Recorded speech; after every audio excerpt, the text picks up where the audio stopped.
बतियावे के का बतियावे के बा जान लो एक बात के मन में बड़ा फिकिर हो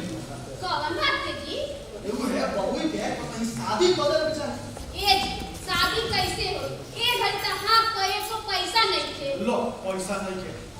नहीं के ते को रुपया हम रची नु दिए कौन उपाय बच्चा जी अरे जहां बियाहवा कोई रही वहां से कुछ रुपया ले लिए तो वो खतवा जब बाजार बा छूट जाई बियाहवा हो जाई ए जी ऐसा काम ना करे के लोग दुनिया सुनी तो शिकायत न करी ओ लोग सुन अरे के ना जानी अच्छा तो जाके पहले लड़का को देखा जी बाबा का छाता लादी दे आओ तनी जल्दी करा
अरे ना के हुआई